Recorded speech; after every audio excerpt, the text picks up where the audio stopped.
Welcome back, everybody, to another episode of the Wealth and Wellness Report podcast. We have a returning guest today, of course, Bill Porter. Welcome back, man. Excited to be here. How you doing? Doing well. Good. Yeah. Yeah. Since you've been here earlier this year, gosh, we've done quite a bit together. We have. With, of course, your homestead finally finished. Did the indoor-outdoor work. Yep. Have an amazing team for those projects. We're exploring new opportunities, new investments, real estate, construction, all the things, man. Right. Since the last time you were here, can you catch us up to speed? Like, how are you doing? How's family? How are things? You got engaged? I did. Amazing. To a wonderful woman who is can't sing enough of her praises. She's awesome, man. Yeah. So that's one of the bigger pieces recently. Mm-hmm. Since then, continuing to work with the startup, working through Data privacy, right? data privacy, permitting large enterprise software solutions, working through the roadmap for next year. What does the company look like? Where does our vision go? Yeah. What does the product look like? All sorts of different directions, which is both challenging and rewarding all in the same time. And it goes through its different cycles. Continuing to be on some nonprofit boards, help the direction of fundraising. And really, I think the biggest thing for me since we last spoke is continuing down that mental wellness, call it reset, but focus on kind of building those call it the primary muscle around growth and development, both personally and professionally. Yeah. That actually brings to mind, we did an amazing shoot for a San Francisco-based flooring company. We celebrated their 45th anniversary. We were invited to shoot this amazing commemorative highlight reel that showed the legacy, told the story. And in that project, we had a chance to dive deeply into, the beginning stages of that 45-year business. Yeah. And something that really stood out for me, that Marty said, who is the principal or, was the owner who passed it off to his daughter, was that he was healthy enough every day to come in and turn the key. Yeah. Open the doors. And that level of consistency, I think requires a lot of mental strength, but, physical, emotional, and spiritual strength too. So literally being physically able to get up every day and walk in that door, turn the key and open up, the business and turn the lights on is huge. So when you speak to that, it's just immediately, I think of taking care of your body, getting enough sleep, eating the right foods. If you're going to consume alcohol, reduce your alcohol consumption. Sure. And all those things so that, you have the fortitude and the strength and the ability to literally get up every day to do what it is that you love to do. Yep. Yeah. And that goes to, there's a lot of metaphors around physically turning a key. Yeah. Right. But it goes towards that, essentially what growth is, which is showing up every day. And there's different challenges that you run into every day, but just being present for those challenges. And some days are better than others, but you're there. You're there. You hold yourself accountable, and physically turning a key, physically being somewhere is a very interesting dynamic. Yeah. And being healthy enough, to your point, to do that. And how do you get yourself prepared for that and take care of your body? The joke of the Allen Iverson, why we're talking about practice, right? But it does. There is an impact on preparedness and getting ready on a grander scale that shortcuts can't help. Mm-hmm. And you have 2 boys. I do. That are tweening. Yes. And so their schedules are teening very hard. Okay. So 14 and 12. Yeah. So their schedules are probably very demanding. And you're running and gunning with Pravani. You just got engaged, so you got a lot of stuff going on. Eh, Has there been one thing along this path since you were here last that blindsided you, that kind of made you rethink things, or maybe you can speak to Yeah. the ebb and flow of the day to day for Belk, because as an entrepreneur, things, I think we talked about this at length a few times. Stuff goes up, we go up and down all the Right. time, and how can we stay even keel and steady through the storms? It's interesting. There's a couple things that jump out when you're talking about kind of staying even keel and staying calm and present in any given situation. We went through a phase while we were building the backyard Yeah. together, where my home gym was storage, Oh yeah. and it happens. But it was a pause in my physical workouts for a while. Mm. And what's interesting about that is it was a couple weeks, and I slowly started noticing, mental, not slowdowns, but it wasn't this. I wasn't feeling the same. There was something that was a disconnect. There wasn't a spark. A spark. There wasn't a. I was still able to get up and turn the key, but it didn't feel the same. Mm. And once I was able to get back in and reestablish those routines, it was very noticeable, and it was something that, looking back, you take your routines for granted to a certain extent sometimes. Mm. Where you go and you get your morning workout, you go and you have a conversation with a friend or two, you get into that mentality, into that mode, and all of those little things add up to the point where you have those productive work calls or the productive planning sessions. It's a mental shift.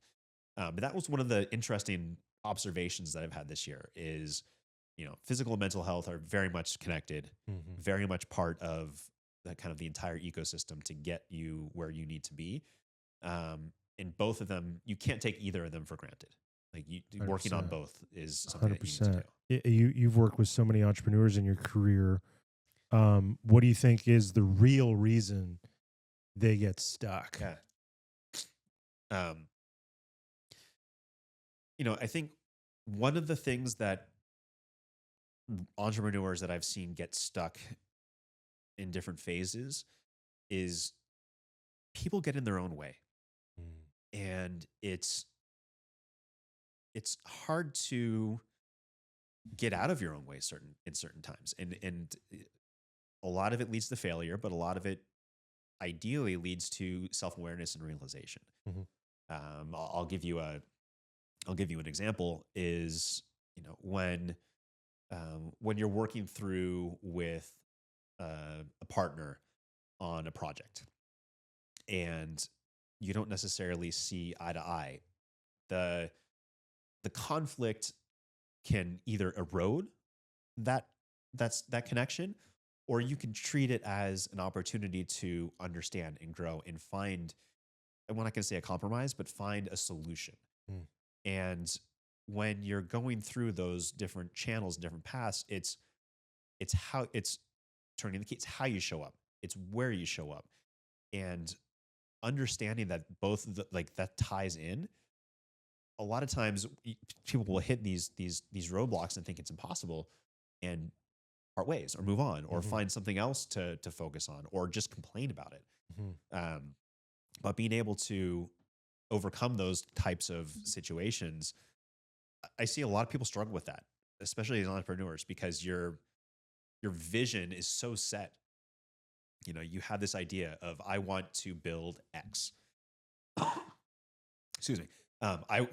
So you have this vision of, I want to build something, Mhm. and you have this very clear, it's going to be this widget, and you're going to do everything in your power to make that happen. Mhm. Um, can never do it alone. So when you bring in other people, over time, your vision will change.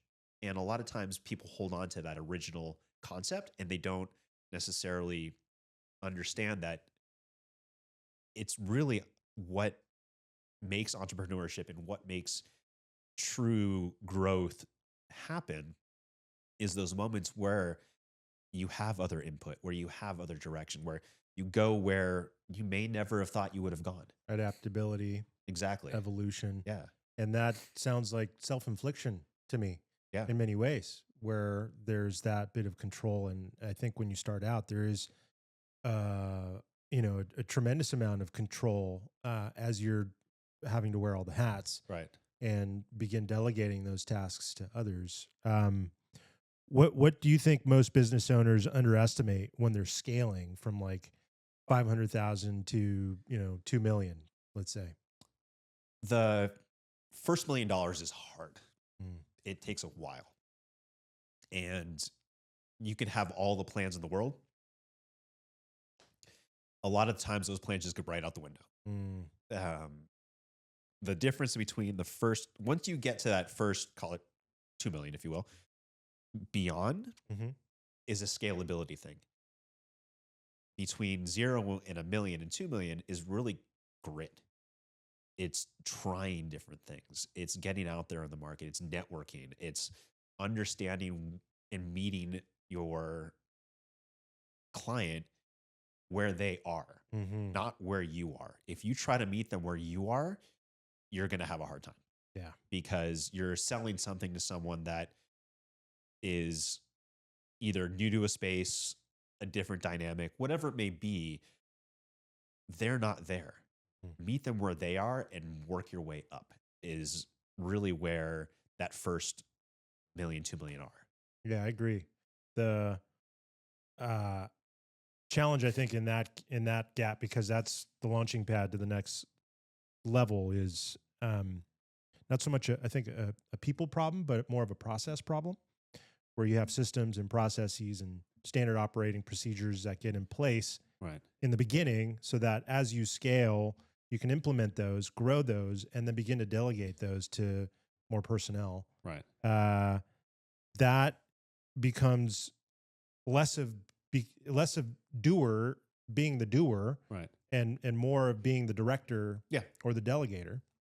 And as I think entrepreneurs grow and their businesses grow, the ability to let go and the ability to know when to get out of your way, especially when you know you're good at something, Right. is, I think, the most challenging. And I know we've talked about this in the past, but in your opinion, what do you think is the silent killer of that momentum that nobody really talks about?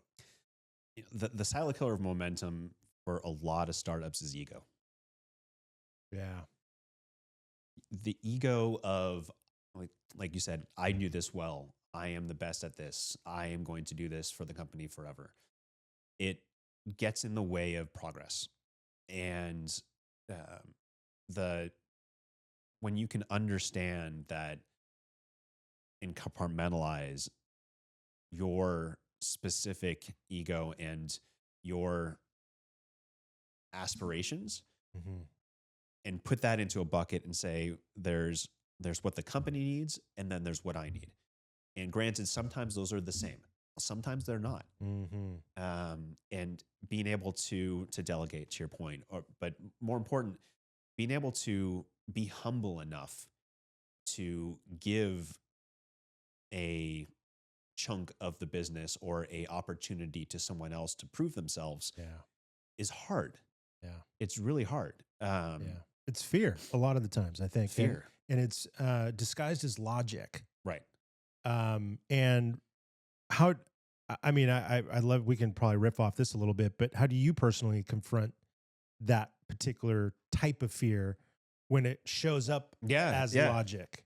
It's a couple different ways. So approaching growth in any company or even just personal growth, it comes with letting go of things as to what we're talking about. Mm-hmm.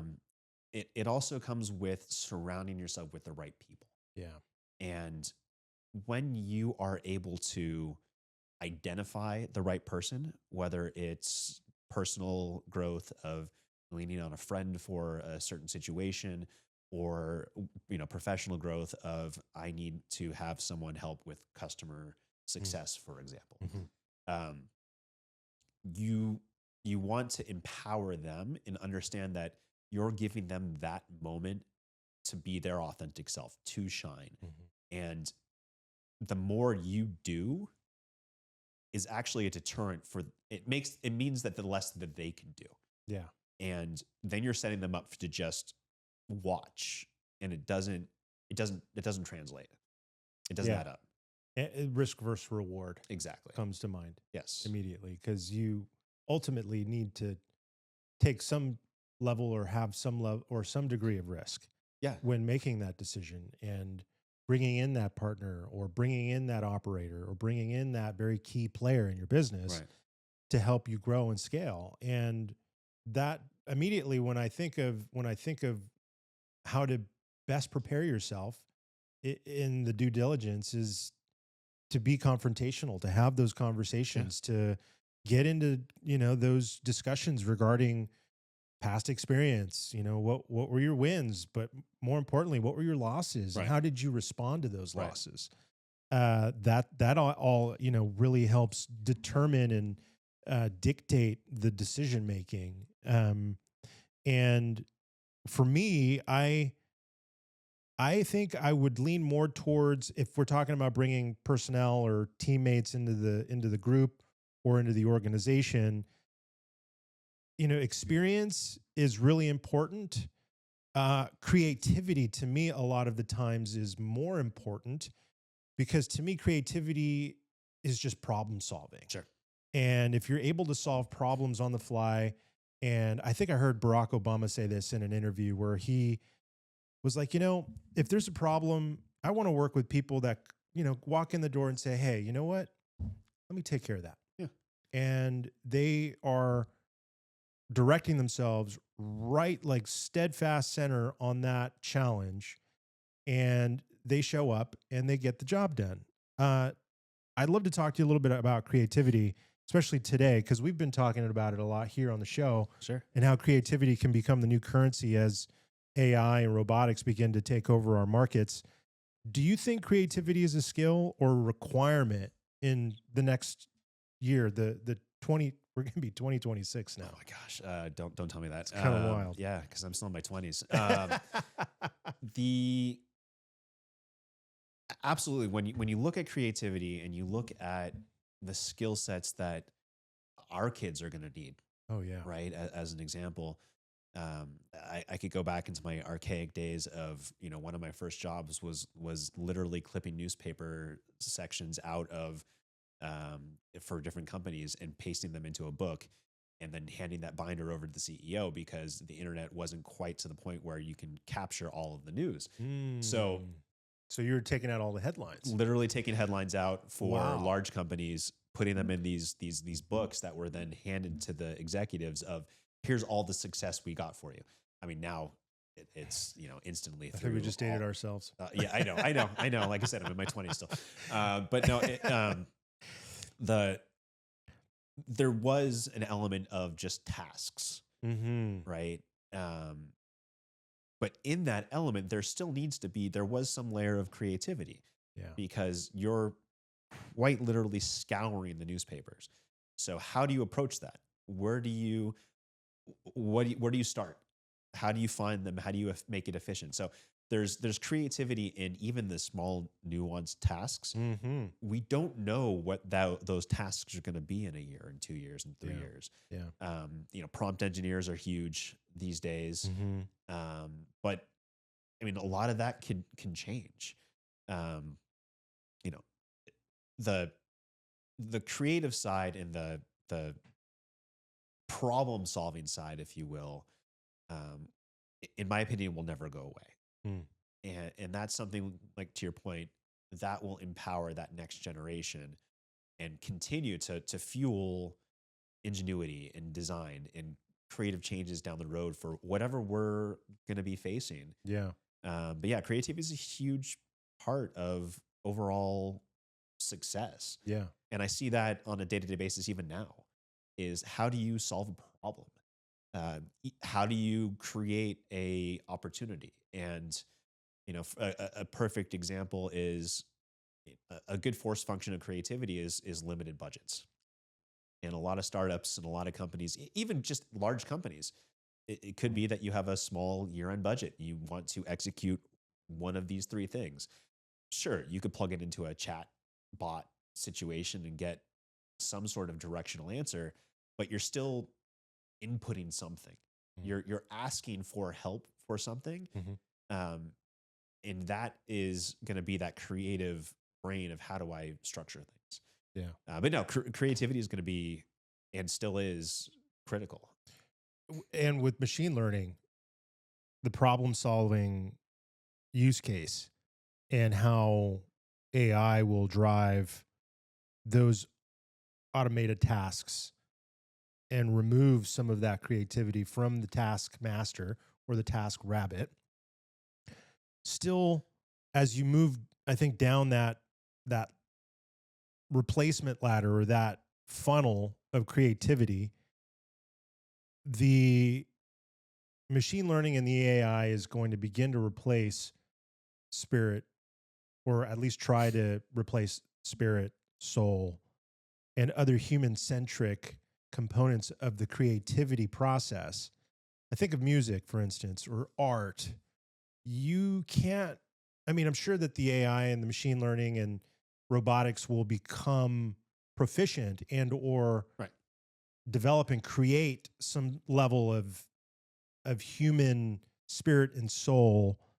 But in terms of the consumption side, whether if you look at it from a capitalistic perspective, and we're monetizing and optimizing these systems of creativity, whether it's music or art or whatever other creative process, I guess my concerns are the we're removing that human to human connection, which all of us inherently and genetically need and require. Sure.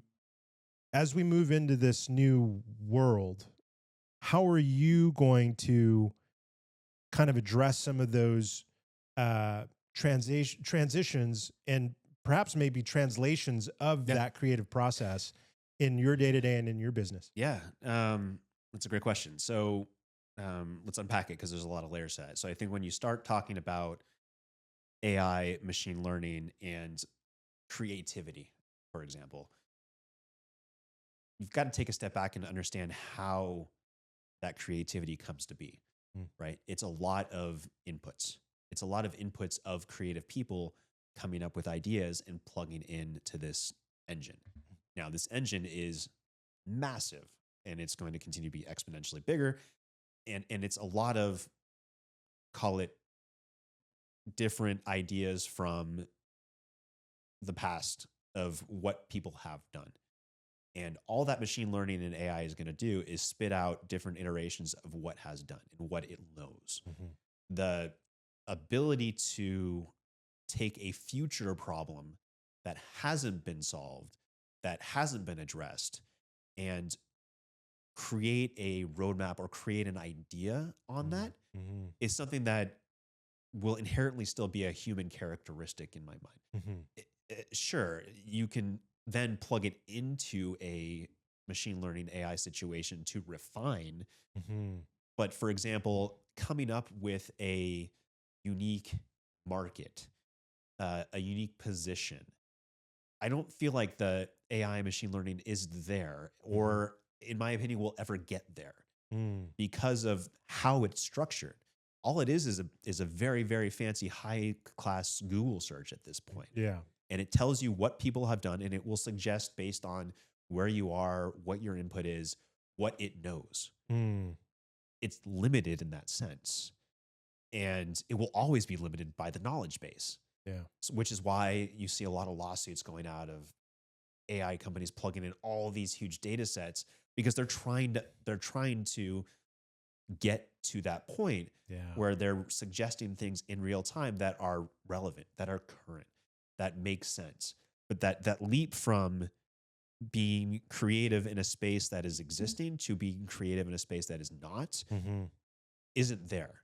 And that's where when I look at talent, when I look at Yeah. conversations with peers, with friends. It's what that next challenge is going to be, Yeah. and how do you address it? Because plugging a prompt in to say, how do I start my own my next business, Hmm. it isn't going to work. Yeah. And I love where you're going with that, because it'll eventually begin to deteriorate the levels of courage and intuition within the human Oh, sure. within the human spirit, And because they're going to rely on this automation, and that type of energy in entrepreneurship or building business is it's fervent. It has to like right. create a culture within the organization, and to have that energy passed on from human to human is you can't replicate that with robotics. No, absolutely. And it's an interesting sense of, okay, so say you're replacing a workforce, or you're replacing a person with AI in terms of remedial tasks. Mhm. You still have to ask fundamentally, will that AI machine, is that the right hire? Mm. And we talked a little bit at the top of the show about Yeah. finding the right people, identifying the right people. You have to treat it as a hire, as you're bringing on this machine, this engine, to be part of your business and to quite literally sit in the room all the Mhm. time. Is that the right thing to do? And there's all the different scales of how you get there and what you do, but it, you're essentially hiring that person, even though you're not. And what does that mean to your business? What does that mean to your individual connections? Mhm. How does that translate? Yeah. It's It's it's an a interesting conundrum as we yeah. face, in the next few years. It speaks to leadership, and you're speaking to it as well. How are you? What are some of the hardest lessons? I guess let me ask. What are some of the hardest lessons that you've learned um, this year with Pravani and leadership, and as I mean, because everything's moving so fast. Right. I'd love to hear what you think about all that. Looking at it this year, especially with Pravani, and looking at growth next year, because we are in a market that is shifting pretty dynamically and pretty fast. Mm-hmm. Um, Large enterprises are dealing with data privacy risks on a daily basis now, Yeah. and the amount of new laws and legislation that are coming to effect globally impact those companies in many ways. One primarily is potential class action lawsuits, um, Yeah. and getting slapped with millions, and sometimes Facebook had a few $100 million lawsuit recently. It's not going away, and as someone looking at that market and looking at that problem, bringing on those creative people into the room that will help address those future needs and those future concerns Mhm. is something that has been a big priority this year. Interesting. And looking through not just how to operationalize, but how to creatively have those connections with clients and grow. And it comes with human interaction, Mhm. reaching out and Mhm. having calls, having conversations. What do you need? How could I help you? Mhm. How could we work with you? Mhm. And meeting those clients where they are versus where you are. That's a huge gap in entrepreneurship. Is Yeah. I built this widget, everyone's going to love it, everyone's going to buy it. Yeah. Great, why?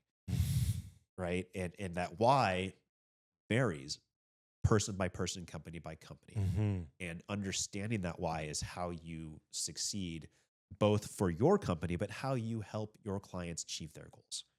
Do you think there's a degree of overthinking in those um, decision making frameworks where you do have a product, let's say a startup, Yeah. and you have a service or a product, and you're going to go to market, and you're prospecting, and you're trying to determine whether or not it's a good fit for the marketplace? How in your opinion, as a leader, how do you coach someone who overthinks those decisions? It's it's really simple when you're talking about overthinking and you talk about understanding what happens. Um, you know, y- Part of it is those human conversations, that interaction, that meeting someone where they are, Hmm. and understanding that every single person that you talk with is going to have a unique challenge. There may be some overall industry challenges, and there may be things like, for example, one we deal with very specific regulations for different institutions, right? So healthcare, HIPAA is a big thing. Mm-hmm. Understanding how a company both sees that regulation, addresses that regulation, but the difference between a HIPAA policy at a hospital versus a hospice care versus a pharmaceutical company, they're all different ways of looking at that same Hmm. scope. So when you're overthinking something in an entrepreneur mind, what I immediately jump to is I f- I found the glass slipper for Cinderella and I put it on, and now that everyone's going to want that, and it's really not the case. You need to go individually, case by case, have someone who will have those conversations and Hmm. understand, okay, we need to modify it a bit. We need to take it down a size, or we need to, whatever it may be, there needs to be that level of Listening. engagement. Exactly. Yeah. Active listening is a big part of it. Yeah. And those active listening environments, you can't just plug in a chat, a transcript No. thing to spit out. You have to have someone who understands and has that empathy and has the ability to sit in a conversation and come out of it of, Yeah. here's how we're going to address not only this client's problem, but future thinking, how we're going to address others in that same space. It changes the entire customer success story Right. and the customer experience. When you mentioned that, I immediately thought of a documentary on Netflix that came out years ago called Hero Dreams of Sushi. Oh, And it's about this old time sushi chef in Japan that everybody all over the world wants to go and sit at his sushi bar. It's like 5 to 7 seats at a sushi bar. And he curates a very special menu specifically for that day. But here's what's really interesting about Hero, because he is intimately connected to all of his customers. yeah. Immediately as they walk in the door, he it's like a superpower. Right. And one of them is that I caught in the documentary that really resonated with me was when the customer sat down and they either moved their chopsticks to the left or to the right, their napkins to the right or to the left. He was able to determine what dominant hand Sure. they had, and then he would serve to that dominant hand. And that level of like that's intimate Right. knowledge of your customer, and you haven't even said a stinking word. Right. You are just sitting there listening and observing protractively and um, proactively. Yeah. And that I think immediately will change the entire playing field as a service provider or a product developer. You are intimately learning who your ideal customer persona is, Right. but also their habits, Yeah.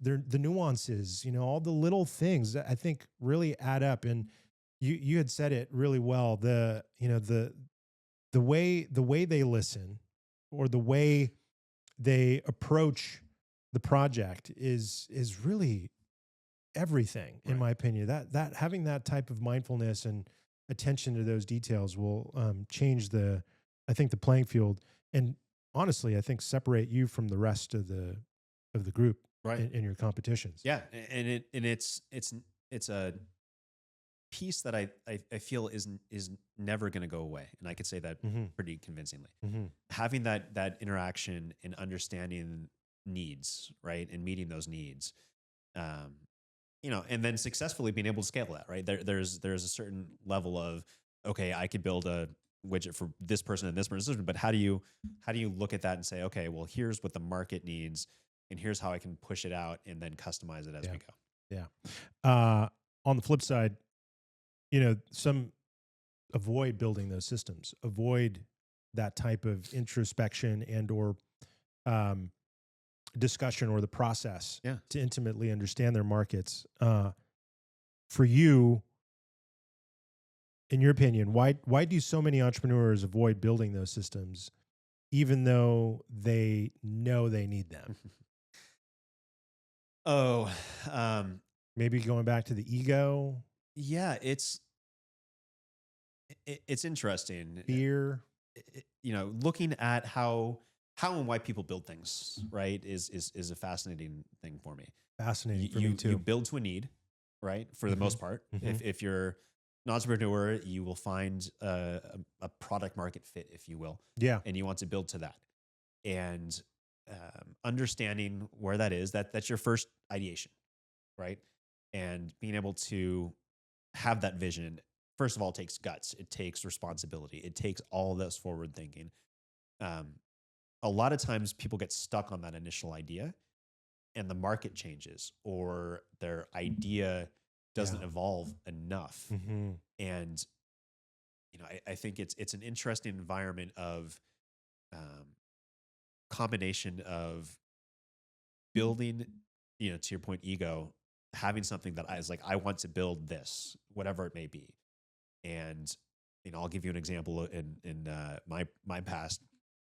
Um, I was part of a company. I was started a company that ended up we were building a product.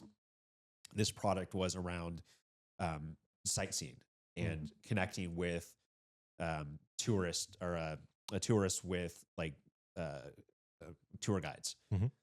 Excuse me. Um, Now we identified the market, built the product, started getting it out there, and started hustling to get tour guides to sign up. Mm. Um, the gap that we missed was the tour guides and their specific needs. We were trying just to sign up as many people as we wanted, but we didn't realize there were certain pockets that really needed it versus not. Hmm. And what ended up happening was we didn't get a lot of traction from the customer side because they were reaching out to the tour guides and they were either busy or whatever it may be. Like Hmm. it just, but that initial concept was a great idea. We were able to identify the market, but the market didn't go to where we were. Mm. And sure enough, 3 months later at scale, Airbnb rolls out a similar service. Interesting. And it goes gangbusters, right? Now it's still all over where you can go and you can book an experience, right? They call it their experiences. Yeah. Literally took our tagline, which was, I think, comical. But Wow. the the the failure there was identifying the correct person on the other side that would fulfill those services. And we thought we could just do a blanket one size fits all, and it didn't work out that way. No, I thought about your outdoor living project Yeah, and the initial designs or plans that were crafted for the space and for you guys. We ended up changing like I don't know 60% of yeah, it, quite a bit. and I think it was because of um, the inability to listen intimately to your needs and marry them with the unique characteristics of the space. Yeah. So, I mean, all of the nuances from doing. She probably didn't do a shade study, and she probably didn't do a soil sampling, and she didn't understand the hydrology of the site, and she didn't take into consideration so many different components that were relative to the space itself. But then, how to weave your intentions, your dreams, and your Right. goals, and implement them and marry them with the space.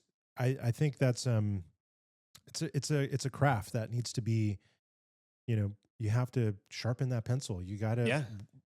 get in there and do the reps and learn intimately from your mistakes and have mentorship. And, I think that creativity also some folks just have that.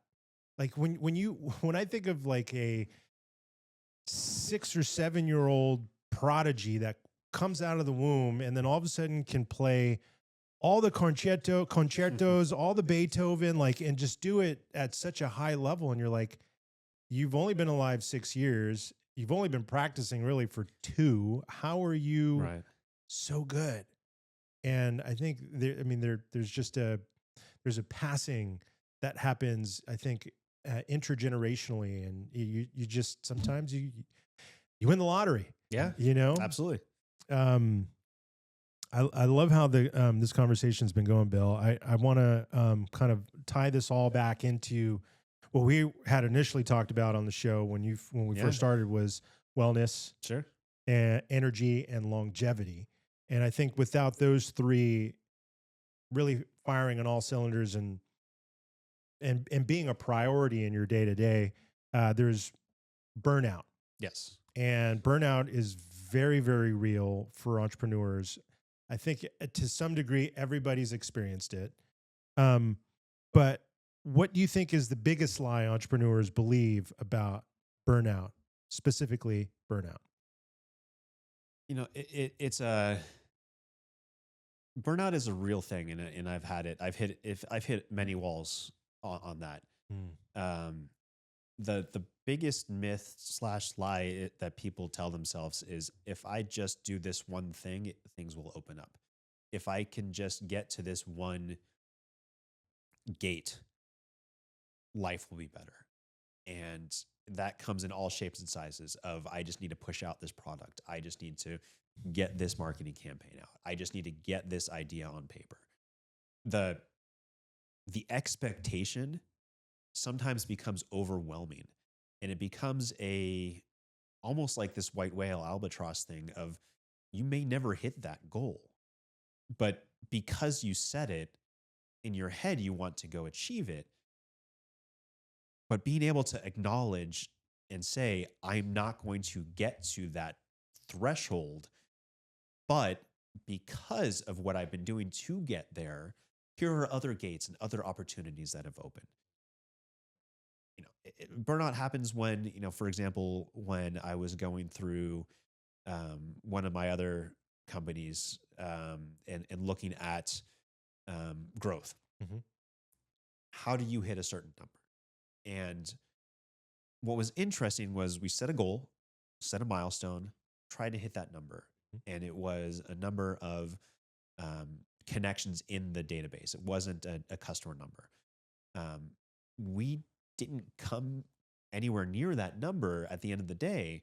And I really hit a wall. I struggled. I struggled a lot. Mm-hmm. But the takeaway from that was the depth of the connections that we had, and the understanding of what we built Mm-hmm. that resonated with the market was a win. Mm-hmm. But I didn't see it as a win, Mm-hmm. right? I mean, we built an app around food back in the day. We partnered with Food Network. We partnered with a few other larger like companies Mm-hmm. and it was really highlighting. It was a version of Yelp, if you will. Mm-hmm. Now, we wanted to launch nationally. What we ended up getting at the end of the day was this focused foodie system, both in Chicago and in San Francisco. Mm-hmm. And it was amazing. You could go to Chicago and you could find a great place and have all these reviews all through us. And I looked at that different. I looked at it as, oh, we're not in New York, we're not in Los Angeles. Mm-hmm. But taking a step back and saying, okay, well, we did this really well. That could hit burnout really fast. Yeah. We all go through it, man. 100%. When I first started Circle Fit, doing the I had some help. However, I was doing the work, doing the construction, doing the admin, doing the estimates, doing the accounting, doing the office work, doing the sales. Yeah. Like there, and I did that probably for about, gosh, close to 3 years. The first 3 years were just like a sprint. Sure. And then I remember at the end of those 3 years, completely fried, unable to even get up and start the day because I was looking at a gauntlet Right. from 6 in the morning to 12 o'clock at night. It was just nonstop. And then I began to bring folks in to help me with the implementation and then Right. the admin and things. I began to replace myself from tasks, and that helped create more energy in my day. And I was able to deal with more of the challenges because many hands make light work.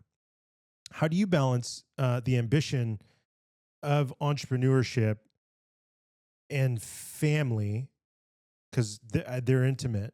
For me, and when I think of like family businesses, I think of legacy, I think of long lasting organizations, but separating that with your own wellness, Right. because you got family, you got business, and then you got you. Right. How do you take care of you when there's fires to be put out, you're running and gunning, and you need to take some time for you? Like, what are some like tactical things that you like to do in your day to kind of alleviate the stress and the burden? Absolutely. No, that's a great of all question. the things. Yeah. And it was early on in my career, and I had just taken a marketing manager position with an advertising company. And the CTO at the time, the chief technology officer, I literally sat next to him, and he was this amazing guy, still is. He this big ex military guy, and his routine was he would go to the gym at lunch every day, and I built up a rapport with him. And he's like, "You should come in the middle of the day." In the middle of the day. So at noon, right around noon, every day for almost 4 years. Wow. We would break, drive over to the 24-hour fitness, lift for like an hour, maybe even an hour and a half sometimes, and then come back. And I had not done that to this point in my career because I was, to your point, I have a million things to do. I need to do this. I need to do this now. I need to get to here. I need to all these different things. I need it. And it, like you said, it stacks up. It piles up. Yeah. When you start the actual act of disconnecting for an hour, really physically sharpened, but mentally sharpened as well. So you go back and you look at those tasks and those challenges different, and you're able to solve them, say, faster. And you're able to do those kind of tasks with a renewed energy. Yeah. So one of the things that I've always done since then is taking a break, do some sort of physical activity, whether it's go for a walk, lift, whatever it is, either in the middle of the day or to begin the day, to pull yourself out of that mentality of the to-do list. Because if you let the to-do list drive you, you will fail. Yeah. You have to understand that those things will always be there. That task list will always be there. Yeah. And how you approach it is more of a mentality of, I'm going to do this, I'm going to do it well, and I'm going to move on, versus I have to do these 15 things today. And it ends up force functioning you to pick out what is absolutely critical and remove those tasks that maybe don't have to get done or like ever, but sometimes maybe they can be done later down the road. Yes. Prioritizing self-care is, I think, a great way that, we should wrap this up, because it's always a pleasure with you, Bill, here in the studio. Self-care, you have to include it in your schedule. You have to prioritize it. Absolutely. Because otherwise you'll burn out. Speaking of burn, at the end of the show, we love doing a rapid fire round. Bring it on. This is gonna be funny. We'll try and get a little deep. Okay. But I like to do this at the very end of the show. It's always fun. You ready? Let's do it. Okay. When we talk about risk, Is it, in your mind, overrated or underrated? Ooh, underrated. Hmm. Okay. Being able Go to big or go home. absolutely being able to do something that may or may not work Mm, is something that is hard to comprehend to some people. yeah. I'm going to take this. I'm going to take a 3-point shot. I'm Yeah. thinking of my son in his school basketball. That's a huge risk, Yeah. percentage wise, everything. But just do it. Like go there, let yourself go. Have fun. I think that's why a lot of professional golfers have short-term memory loss, Yeah. because the shots are just so difficult that for you to want to pick that club up again and take another swing, you have to forget. See, for my golf game, it's the other way around. I try to remember the good shots, which are very few and far in between, and I forget 95% of Fair my enough. round. Fair enough. Okay. How about one business book that you'd delete from the world? Anything come to mind? Ooh,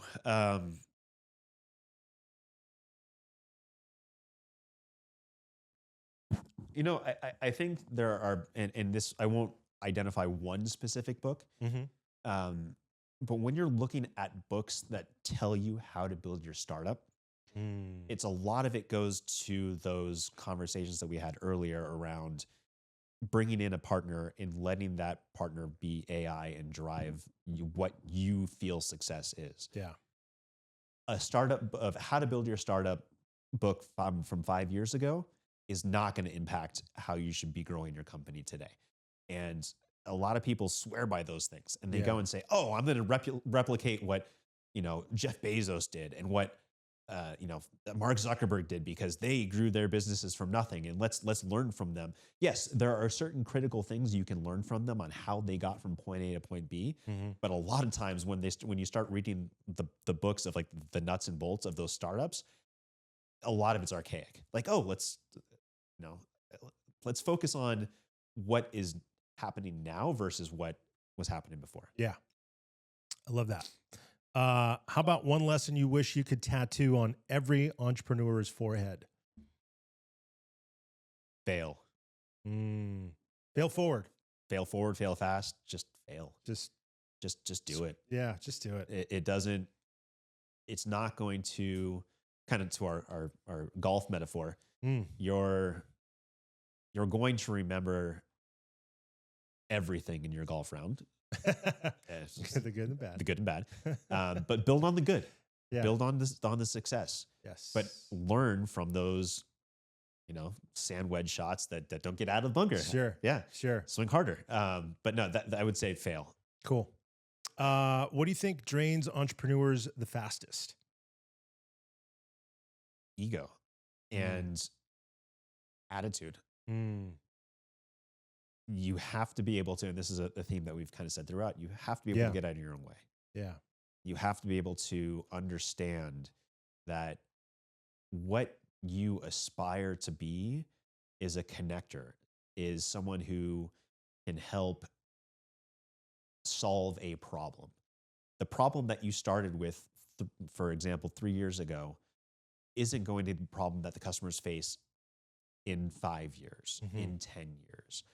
So the creative visionaries really understand that what they started with isn't the end product. And getting out of your own way and being accountable for that mental shift is a big reason why success happens. For example, I think I was talking with someone earlier today about Facebook and social media.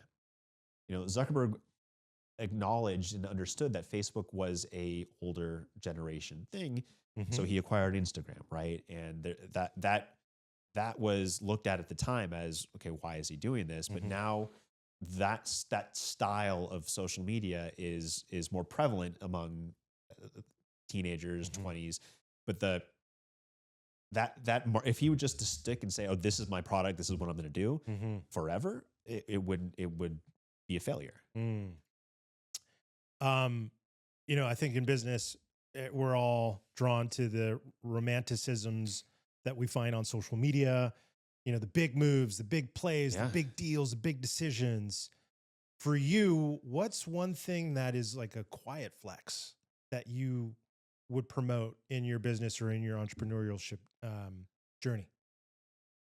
It's those big wins, those big milestones are amazing. Mm. And everyone has them and we celebrate them. It could be your 100th customer, it could be your 1,000th customer, it could be hitting a dollar amount in your company. The wins that I really enjoy and that I get really excited about are the small ones. Mm.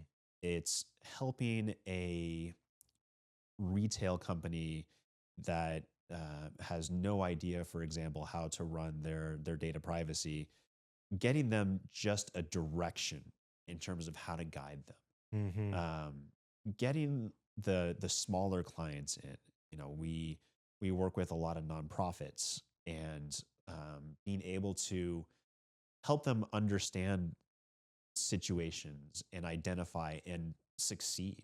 Mm-hmm. When your customers can succeed, you succeed. And it doesn't, you celebrate those big milestones when you with those big customers, but every single interaction matters. Mm-hmm. Every single piece of the puzzle drives change, drives that forward thinking. So I enjoy, as much as the big milestones, I enjoy celebrating those small wins and having those connections with the clients that and just individuals in general, like, Mm. and as huge success. Yeah, that's amazing. Let's end it on that. It's the little things, you guys. Always think about the little things when you're working with your customers. Bill, thank you. you Another for having amazing me. episode. You guys, the Wealth and Wellness Report podcast. Appreciate you tuning in. Be sure to hit the subscribe button and the follows. It really helps us out. And we'll see you on the next one.